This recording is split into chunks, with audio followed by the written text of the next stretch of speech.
High school was supposed to be the best years of my life. At least, that's what the brochures and movies promised. For me, though, it was survival. Day after day of keeping my head down, hoping the hallway gauntlet wouldn't bring fresh humiliation. My bully, Ryan, made sure of that. Ryan had been in my life for as long as I could remember. From middle school to now, senior year, he had carved out a role for himself as my tormentor. I was nerd, 4 eyes, glasses boy. Sometimes he didn't even need to get creative. Just knocking my books out of my arms or smirking when I walked by was enough to remind me of my place in his carefully constructed hierarchy. I was on the swim team, which apparently gave him endless material. Real athletes play football. He'd sneer as he flexed in the locker room, towel slung low on his hips. What's the point of splashing around like a fish? You training for the Olympics or just trying to show off that girly butt? The laughter that followed stung, not just because it was cruel, but because it always drew others into his orbit. Ryan had a talent for making people laugh, even if it was at someone else's expense, usually mine. It wore on me more than I let anyone see. My parents didn't notice the way I lingered in the car before school, dragging out those final seconds of safety. My friends, what few I had, thought I was tough enough to handle it, that I brushed off the insults with sarcasm. But at night, alone in my room, the echoes of his voice stayed with me. Nerd, loser, girly. I hated how the words burrowed under my skin, like parasites feeding off my self-worth. And yet, if I'm honest, and I have to be honest here, there were moments that confused me. Moments I couldn't explain that I hated myself for, like when he shoved me against the lockers, fist slamming inches from my head. My chest would tighten not just from fear, but from something else I didn't dare name. Or when he leaned too close to whisper an insult in my ear, his breath warm against my skin. My stomach would twist, my thoughts clouding for just a second. Why did it feel like that? Why wasn't it simple? I told myself it was adrenaline, that my body was just reacting to the threat, the rush of being cornered. But sometimes, lying awake at night, I'd replay those moments with a strange heat building inside me. And I hated that, hated how my own body betrayed me. Because there was nothing attractive about Ryan. At least, that's what I told myself. He was loud, arrogant, cocky. Sure, he had the kind of muscles you'd expect from a star football player, the kind that drew attention when he walked shirtless through the locker room. And sure, people noticed him. Girls whispered. Guys slapped him on the back. He was golden, untouchable. And me? I was the shadow he cast, the joke he kept alive. Still, there were times I caught myself staring just for a second too long. The way his shoulders filled out a jersey. The way his voice dropped when he was angry. I'd snap out of it, shame burning hot in my chest. Why was I noticing these things about him, of all people? I tried to rationalize it. Maybe it wasn't him, it was the idea of being seen. Of having someone notice me, even if it was for the wrong reasons. He gave me attention, and maybe that was what twisted me up so badly. Everyone else walked past like I didn't exist, but Ryan always made sure I knew I was there. That I mattered enough to be picked on. That was the worst part of it. Feeling invisible to everyone else, but too visible to him. He was a constant, and I hated that I depended on him for it, in some twisted way. Every insult chipped away at me. Every laugh behind my back made me smaller. And yet, in some secret corner of myself, I wondered what it would be like if he said something different. If instead of loser, he said good job. If instead of shoving me, he clapped me on the back. If instead of mocking me, he smiled. Not cruelly, but genuinely. But that wasn't Ryan. Not the Ryan I knew. He thrived on control, on making me flinch, on reminding me that no matter how many science bowls I won or how fast I swam laps, I'd never match him in the arena that mattered. High school's brutal social hierarchy. So I told myself the truth I could live with. Ryan hated me and I hated him. That was the balance, the natural order. And if sometimes my body confused fear with something else, well, that was my secret to bear. The year was supposed to be different, though. Senior year. I promised myself I'd focus on grades, on college applications, on getting out of this place once and for all. I promised I wouldn't let Ryan under my skin anymore. But promises are fragile things. especially when the person you're trying to ignore has a way of slipping into your life no matter how many walls you build. And as much as I wanted to believe Ryan would remain just my bully, nothing more, deep down I already felt the cracks forming. It happened on a Wednesday afternoon, just when I thought the week couldn't get any worse. I was shoving books into my backpack at the end of chemistry class, trying not to draw attention to myself, when I felt a shadow fall across my desk. "John." I froze. I knew that voice. It wasn't barked like usual, though. It was quiet, almost hesitant. I glanced up, and there he was, Ryan, leaning awkwardly on the edge of my desk, his Letterman jacket slung half off one shoulder. He wasn't smirking, not even scowling. If anything, he looked uneasy. "What do you want?" I asked flatly, already bracing for the punchline. "I need help," he muttered, almost too low to hear.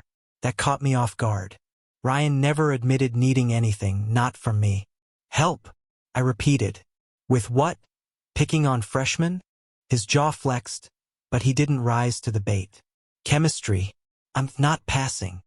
He looked away as if the word itself was shameful. "Coach says if I fail again, I'm benched. And if I'm benched, I'm off the team." I should have laughed. I should have told him to deal with it himself after years of torment. But there was something strange about the way he said it, like asking me had cost him something. His voice wasn't the commanding sneer I was used to.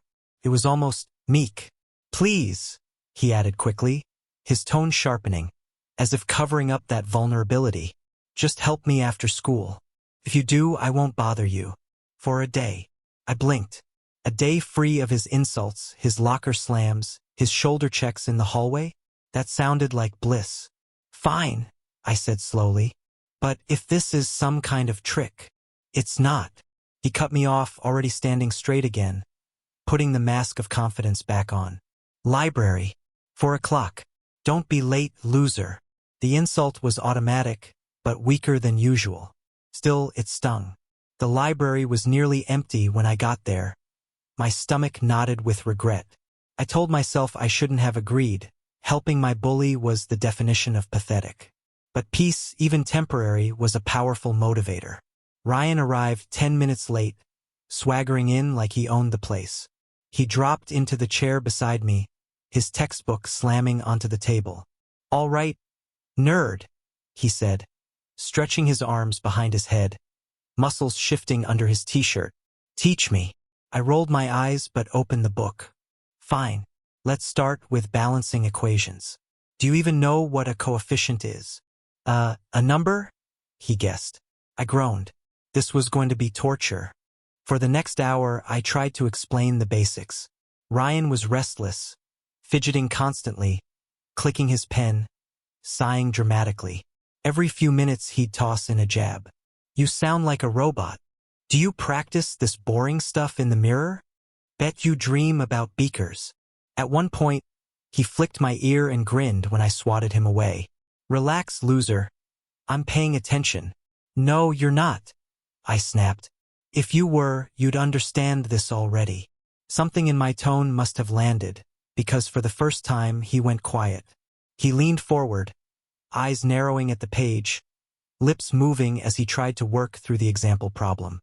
I watched his brow furrow, the faint pink on his cheeks as he scribbled numbers. He was actually trying. "See," I said, pointing at his work. "That's right. You balanced it." His eyes lit up for a second, then he covered it with a shrug. "Whatever. Don't get cocky." But I noticed, and I also noticed something else, how close he had gotten. At some point, he'd shifted his chair toward me, leaning over my shoulder to look at my notes. His arm brushed mine, his breath warm against my ear as he muttered, "So if I do this, it cancels out, right?" The heat crawling up my neck was instant and infuriating. I forced myself to focus on the paper in front of me, on coefficients and subscripts, not on the shiver that ran down my spine at his closeness. This was my bully, for God's sake. Why did my body feel like it was betraying me? I scooted an inch away, pretending to adjust my chair. "Yeah, that's right. See? Not that hard. Guess I've got a good teacher," he said offhandedly, before leaning back again. The compliment hit harder than I wanted it to. By the time we packed up, I was drained, mentally and emotionally. Ryan was still Ryan, cocky, mocking, restless. But under all that, he had listened. He'd actually done the problems himself by the end, and he looked almost proud of it. "Don't forget," he said as we left the library. "You helped me. So tomorrow you're free." "Free. No bullying," he clarified, smirking. "For a day." I wanted to tell him one day wasn't nearly enough. But the truth was, even a single day of relief felt like a gift. The next morning, I braced myself as I walked into school. The usual routine was etched into my muscles. Eyes down, books held tight, ready for impact. But Ryan passed me in the hallway without a word. No shove, no insult. He didn't even look at me. At lunch, I half expected a wad of food to fly across the cafeteria in my direction. But nothing came. Ryan sat with his teammates, laughing about something else entirely. It was surreal. For the first time in years, I felt invisible. And instead of hating it, I savored it. Later, I caught sight of him grinning as he waved a graded test around, bragging about his victory. He hadn't aced it, but it was enough to pass, enough to keep his spot on the team. He looked ridiculously pleased with himself. And I knew, though he'd never admit it, that I was the reason. For one brief, shining day, Ryan kept his word. No insults, no shoves, just silence. And that silence felt like breathing fresh air after being held underwater for too long. Still, I couldn't shake the memory of him leaning over my shoulder, his breath brushing my ear. It replayed in my head at night as I lay in bed, my heart hammering in ways I couldn't explain. He was still my bully. Nothing had changed. But part of me knew something had started. One tutoring session turned into two. Two turned into four. Before I realized what was happening, Ryan and I had carved out a strange, unspoken arrangement. If I helped him with his chemistry homework twice a week, he cut back on the daily torment. It wasn't a perfect system. He still had his moments. An occasional shoulder check in the hallway, a sharp insult tossed casually my way if his friends were watching. But it was different now. There were boundaries, a line he didn't cross, at least not as often. And in exchange, I became something I never expected to be, useful to him. At first, I told myself I hated it, that I was nothing more than his personal homework service, that I was being used. And maybe I was. But it was hard to ignore the small but undeniable shift in the way he looked at me. Our study sessions had their own rhythm. Ryan arrived late, of course, swaggering in with a cocky grin, tossing his bag onto the table like he owned the library. I would roll my eyes and mutter, "You're late." He'd smirk, "Relax, nerd. The genius doesn't start until I get here." But then he'd sit down, open his notebook, and eventually, focus. And somewhere in between my exasperation and his mockery, we found a middle ground. Sometimes, when he got an answer right, he'd grin at me like he'd just won a championship. Other times, when I pushed him too hard, he'd groan dramatically, rubbing his face before muttering, "You're evil. You're just slow." I'd reply under my breath. And then one day it happened. He laughed. Not a cruel laugh. Not the kind that made me want to crawl into myself, but a genuine laugh. His eyes crinkled, his head tilted back, and for a moment I saw him not as my bully, but just a guy. It shook me more than his insults ever had. The requests began after that. Small at first. "Hey, grab me a sandwich before practice. I'll pay you back. Walk me home?" My ankles killing me. They weren't demands, exactly. More like assumptions, like he knew I'd say yes. And the strangest part? I did. I told myself it was easier than arguing, that it wasn't worth the fight. But deep down, there was another reason I couldn't quite admit to myself. I liked being needed. Because Ryan, the untouchable golden boy, was asking me. Not his teammates, not the girls who fawned over him, me. It was twisted, I knew. This was the same guy who made my life miserable for years. And yet here I was, carrying his food, trailing behind him after practice, making sure he got home without limping too much. I felt trapped in this bizarre cycle. But I also felt important. Like, for once, my existence mattered to someone. The library became our battlefield and our sanctuary all at once. One afternoon, Ryan stretched his arms over his head, groaning as if he'd run a marathon just by finishing a worksheet. His t-shirt lifted slightly, revealing the sharp lines of his stomach, the muscles in his arms flexing as he leaned back in his chair. I caught myself staring before I even realized it. The shape of his biceps, the veins on his forearms, the way his shoulders seemed to fill the space between us. My eyes lingered too long. Heat crept up my neck. "Stop it," I scolded myself. "He's your bully, not your crush." I dropped my gaze back to the notebook, gripping my pen tighter than necessary. But the image burned in my mind, refusing to leave. "Earth to nerd," Ryan said, waving a hand in front of my face. "You gonna explain this or just daydream about chemical bonds all day?" Yeah," I muttered quickly, flipping the page. My heart hammered as I forced myself to keep my tone steady. "Focus, Ryan. Try not to let your one brain cell overheat." He chuckled. "Careful, loser. You're getting brave." But there was no bite in his words. If anything, it sounded almost fond. The more time we spent together, the blurrier the lines became. At school, he was still Ryan, the loud, confident football player, surrounded by teammates and admirers. He kept up appearances, of course. He couldn't be seen being too friendly with me. But behind closed doors, in the library, in quiet hallways, walking home, he was different. Not soft, exactly, but something less sharp. He let me talk back, even smirked when I did. He listened when I explained things, sometimes with more patience than I thought he had. And slowly, dangerously, I started looking forward to our sessions. Not because I liked him, not because I forgave him, just because when I was with him, I didn't feel invisible. One evening, as we packed up our books, he nudged me lightly with his shoulder. "You're not that bad, you know?" I blinked at him, confused. "What?" He shrugged, tossing his bag over his shoulder. "As a tutor, you're not horrible." It wasn't much, but from Ryan it might as well have been a love letter. I told myself not to read into it, not to let it mean more than it was. But that night, lying in bed, I replayed the moment again and again. The nudge of his shoulder, the almost smile on his lips, the way his words had sounded less like mockery and more like acknowledgement. It was nothing, just a throwaway comment. But it felt like everything. Our strange routine settled into place, unspoken but understood. I was his tutor, his occasional errand boy, his reluctant companion. He was still my bully, but less and less each day. And though I hated to admit it, a small, treacherous part of me wondered if maybe, just maybe, he was becoming something else. The hallway was alive with its usual end-of-day chaos. Lockers slamming, sneakers squeaking against polished tile, laughter bouncing off the walls. I was at my locker, carefully stacking my books, when the sudden bang of a fist against metal made me flinch. Ryan. He stood only a few feet away, his fist pressed hard against the dented door of his locker, shoulders rising and falling like he'd just sprinted laps around the football field. His jaw was clenched, his eyes wild in a way I wasn't used to seeing.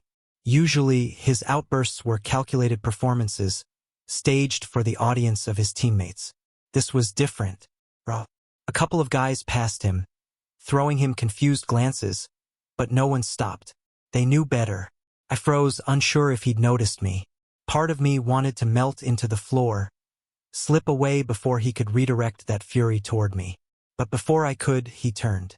His eyes locked on mine. For a second, I braced for impact. I thought he'd storm over, grab me by the collar, remind me of my place with some cutting remark. Instead, he walked toward me quickly, almost urgently, until he was close enough that I could feel the heat radiating from him. He slammed his palm against the locker next to mine, leaning down so his face was level with mine. The Ryan I knew, the cocky, smirking bully, was gone. His voice, when it came, was low and rough. "Just help me," he whispered, almost pleading. "I won't bother you, I swear. Just help me." The world tilted. For the first time, I saw something in his expression that didn't match the Ryan I thought I knew. There was fear there, insecurity. His mask had slipped, and for a brief, shocking moment, I saw the boy underneath it, the one terrified of losing more than just a grade. I nodded before I even realized what I was doing. The library was quieter that evening than usual. A handful of students hunched over laptops, but otherwise, the only sound was the steady tick of the old wall clock. Ryan dropped into the chair across from me, still tense, his notebook already open. We didn't waste time. For once, he wasn't restless or mocking. He listened, scribbling notes as I explained formulas. When he didn't understand, he asked questions, not sarcastic ones, but real ones. It was startling. I watched him work through a problem, his lips moving silently as he checked his math. His brow furrowed in concentration, his hand tightening around the pencil. There was no swagger in him here, no audience to perform for. Just focus. And me. The air between us was different, quieter, not heavy with insults or one-upmanship, but almost like something else. At one point, Ryan leaned forward, sliding his chair closer to look at my notes. He tilted the notebook toward him, his shoulder brushing against mine as his head bent over the page. My body went rigid. His breath was warm against my cheek, carrying the faint scent of soap and something deeper. Sweat, maybe, or the lingering trace of cologne. His hair brushed forward, and I had the insane urge to reach out and push it back. Our knees touched under the table. At first, I thought it was accidental, but neither of us moved. His legs stayed there, firm against mine, as he traced a finger across the problem I'd written. So, this number cancels out, right? His voice was softer than usual, more careful. My mouth went dry. Why, yeah, exactly. That's it. He nodded, his eyes flicking to mine for the briefest second before dropping back to the page. My heart pounded so hard I worried he'd hear it. I told myself it didn't mean anything. It was just proximity. He was focused on the work, not me. But the warmth of his leg pressed against mine, the closeness of his face as he studied my notes. Those things set my thoughts spinning in directions I wasn't ready to admit. The session stretched on longer than usual. Ryan asked questions. He actually laughed when I teased him about finally getting an answer right. And when he packed up his notebook, he didn't bolt for the door like before. He lingered, tapping his pencil against the table. "You're good at this," he said finally, not meeting my eyes. "Better than the teachers, even. You make it, I don't know, make it make sense." It was the closest thing to a compliment he'd ever given me. My chest tightened in a way I didn't understand. "Don't get used to me saying that," he added quickly, the familiar smirk sliding back into place. "Still think you're a nerd."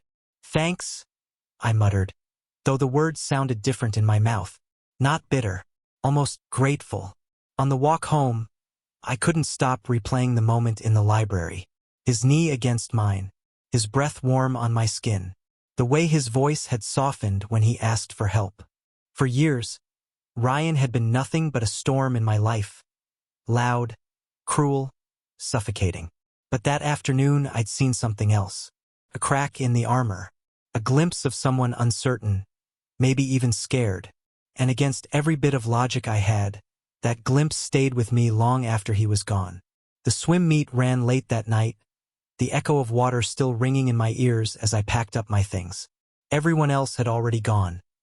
My teammates laughing and shoving each other on their way out, towels slung over shoulders, the scent of chlorine lingering in their wake.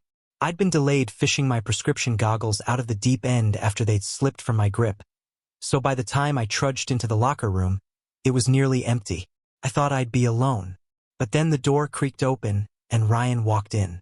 He was fresh from his own football game, sweat still glistening across his chest, a towel wrapped lazily around his waist. His hair was damp, his skin flushed from exertion. For a second, I froze, my stomach twisting into knots. Of all the people I didn't want to be alone with, he was at the top of the list. "Hey, loser," he said, his voice low, but without the usual sharp edge. He leaned against the locker across from me, folding his arms, the faint smirk I knew so well tugging at his lips. "How'd your little swim thing go?" I bristled, clutching my bag strap tighter. It's called a meet. And we did fine. Fine, he repeated, rolling the word around like it was foreign. Guess that's exciting in nerd world. I expected the usual burst of laughter, the sneer that always followed. But instead, his expression faltered, the smirk softening into something that almost looked like hesitation. His eyes flicked away, then back to me, and for once, I didn't feel like he was laughing at me. He sighed, raking a hand through his damp hair. I went too far the other day. I blinked. Had I heard him right? Ryan apologizing? You what? I said I went too far. His voice was quieter now, almost reluctant.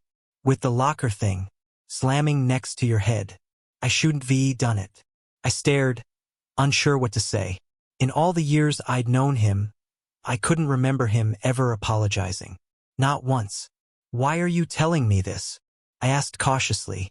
He shrugged, shifting against the locker, towel slipping just slightly lower on his hips before he caught it with one hand. I don't know. Guess I'm not in the mood to be a total jerk tonight. The sight of him like that, bare chest, muscles taut and defined, the towel clinging precariously to his hips, unsettled me. I tried to focus on his words, on the rare admission spilling from his lips, but my eyes betrayed me. They lingered too long on the cut of his shoulders, the faint trail of water running down his torso. My heart beat faster, my throat dry. Stop staring, I told myself. He's your bully, not your crush. But the more I fought it, the harder it was to ignore the pull.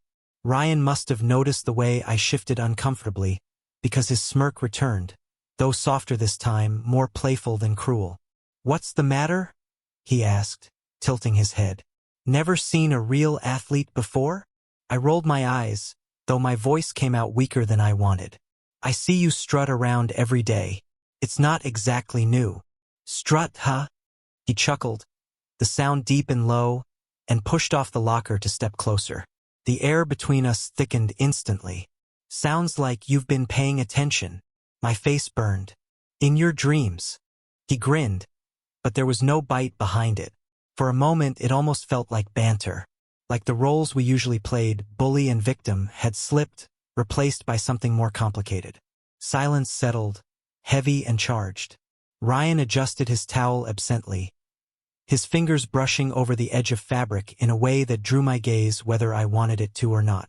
He leaned down slightly, close enough that I could smell the faint mix of soap, sweat, and something sharper, almost intoxicating. I'm not always like this, you know, he said quietly, his eyes holding mine. Like what? A jerk. He let the word linger in the air, his expression unreadable. You just bring it out of me, I guess. I swallowed hard, my pulse thundering in my ears. Vulnerability. That's what I heard, buried under his words. Vulnerability from the last person I ever thought capable of it. For the first time, I didn't see Ryan the invincible football player, the tormentor who'd made my life miserable. I saw a boy my age, standing inches away, unsure of himself, and that flicker of humanity, of honesty, cut deeper than all his insults combined. His knee brushed mine as he shifted closer, and I tensed, every nerve in my body alight. Neither of us moved away. I couldn't think, couldn't breathe. My chest felt too tight, my thoughts too loud. The part of me that remembered every cruel word screamed at me to step back, to build walls again. But another part, the part that had grown used to his presence, that secretly craved his attention, refused to move. Don't overthink it, nerd, he muttered finally, straightening up and breaking the moment. I just needed to say it. Don't expect it to happen again. His voice was back to normal, his smirk sliding into place like armor. But the crack was there. I'd seen it. When he left the locker room, I sat on the bench long after, staring at the spot where he'd stood.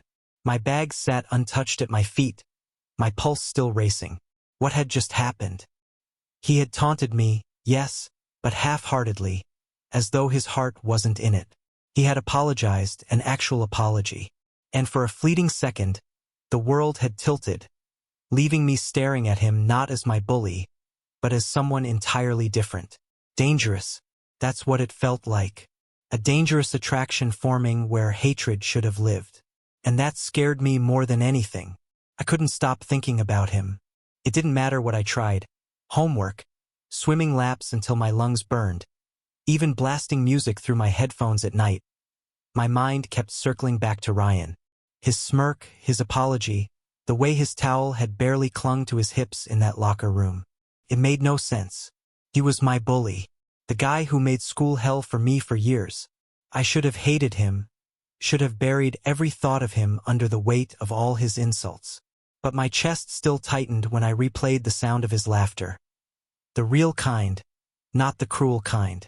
And my pulse still raced when I remembered how close he had leaned in the library.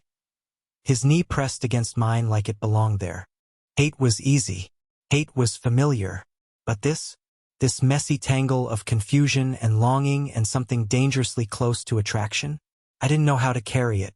So I decided to end it. Saturday afternoon, I walked to Ryan's house. My hands were clammy inside my jacket pockets. My heart pounding so loudly I was sure the neighbors could hear it. I told myself this wasn't about him. It was about me. About drawing a line, about demanding no more games. His house loomed ahead, bigger than mine, neat hedges trimmed along the driveway. I rang the doorbell before I could lose my nerve. The door swung open, and there he was, shirtless. His skin glistened with sweat, a sheen that caught the afternoon light. His chest rose and fell steadily, muscles defined from whatever workout he'd just finished. A pair of gray shorts hung low on his hips, and I instantly looked away, heat rushing to my face. Well, he said, a grin tugging at his lips. Didn't expect to see you here, especially like this. Like what? I snapped a little too quickly. He leaned against the doorframe, crossing his arms so his biceps flexed. Like you dressed up for me. I flushed deeper. It was true. I'd put extra effort into my appearance without realizing it. I'd combed my hair, chosen a nicer shirt than usual, even remembered chapstick. I told myself it was about confidence, about wanting to stand my ground. But now, with Ryan smirking at me like that, it felt like proof of something I didn't want to admit. I came here to talk, I said firmly. Then come in, loser, he replied, stepping aside. His room smelled faintly of sweat and soap, a mix that made my chest tighten. We sat on opposite sides, the edge of his bed for him, the chair by his desk for me. The space between us felt too small, charged in a way I couldn't explain. So, he drawled, leaning back casually. What's this about? You couldn't stay away, huh? I want you to stop, I blurted. He raised an eyebrow. Stop what? Bullying me, making deals, all of it. If you want help with school, fine. But I'm not your toy. I'm not your, my voice cracked, your target anymore. For a long moment he just watched me. Then, slowly, his smirk returned. If you hate me so much, he said, his voice lower now, then why are you here? My chest tightened. Because I needed to say it, I managed. Or maybe, he said, leaning forward, you needed to see me. The room felt smaller with every second. Ryan stood, stretching lazily before stepping closer. Each step made my breath hitch. When he stopped, he was so close I could feel the heat radiating off his body, smell the faint salt of sweat on his skin. He placed a hand on my shoulder. At first it felt casual, like the nudge of a teammate, but he didn't move it away. His fingers pressed lightly, the warmth of his touch sinking through the fabric of my shirt, lingering longer than it should have. My heart raced. Relax, he said softly. I'm not gonna hurt you. I wanted to pull away, to shove his hand off and demand answers. But I couldn't move. Every nerve in my body seemed caught between alarm and something else, something reckless. Why are you doing this? I whispered. He tilted his head, studying me with an expression I couldn't read. Maybe I like watching you squirm. Or maybe, I shot back before I could stop myself. You just don't know what you want. That made him pause. His grip on my shoulder loosened slightly, his smirk faltering just for a heartbeat. For a moment, I thought I saw it again, the crack in the armor, the boy beneath the bully. But then it was gone, hidden behind his usual mask. "You think too much," he muttered, pulling his hand back. The tension hung between us, thick and unspoken. I gripped the edge of my chair, trying to steady my breathing, my thoughts. This was why I came, I reminded myself, to demand an end, to free myself from him. But leaving his house that day, my chest felt heavier than before, because for the first time I wasn't sure if I wanted the end at all.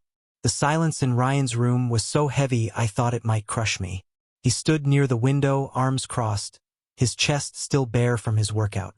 I sat stiffly on the chair, gripping my knees, trying not to let him see how rattled I was. Finally, he spoke. "You want to know why I've always given you a hard time?" His tone was different, calmer, not sharp like usual. I swallowed. "Because you enjoy making my life miserable?" He shook his head, almost smiling, though there was no humor in it. "That's what I told myself, that I was just messing with you because you were an easy target. But that's not it." I frowned. "Then what is it?" His eyes flicked toward me, then away again, as if the words were heavier than he wanted to admit. "You got under my skin." I blinked, confused. "You were always smarter than me," he continued, his voice lower now. "Winning trophies, answering questions like it was nothing. Teachers looked at you like you were going to change the world. Meanwhile, I could barely pass. Do you know what that feels like? To be good at one thing, football, and know it won't matter once school's over? To watch you succeed at everything else." I stared at him, stunned. I had never thought of Ryan feeling small. Not once. "So yeah," he said, running a hand through his damp hair. "I bullied you, because I didn't know how else to deal with the fact that I was jealous. And," his voice caught just slightly, "because you confused me." My stomach twisted. "Confused you?" He finally looked at me, his gaze steady, unflinching. "You were supposed to be the guy I hated. But every time I shoved you, every time I leaned close, it didn't feel like hate. And I didn't know what the hell to do with that." The words hit me like a punch. For years, I had built my walls around the idea that Ryan hated me, that his cruelty was nothing but malice. And now, hearing this jealousy, attraction, confusion, it cracked everything open. I didn't know what to say. The power in the room shifted. For the first time, Ryan wasn't the one in control. He had laid something vulnerable on the table, something raw. And I realized I was no longer the cornered kid with his back to the lockers. I was the one he wanted to stay. "So what now?" I asked quietly. Ryan stepped closer, his footsteps soft against the carpet. "Now?" His smirk returned, but it didn't reach his eyes. "Now you keep helping me, not just with school, with everything." I raised an eyebrow. "That sounds suspiciously like another deal." "Maybe," he admitted, stopping just in front of me. "But a better one. No more bullying. No more shoving you into lockers. I'll leave all that behind." He leaned down slightly, his voice dropping. "As long as you stick around." I swallowed hard. The meaning was clear. He didn't just want my tutoring. He wanted me. It was reckless, confusing, maybe even dangerous.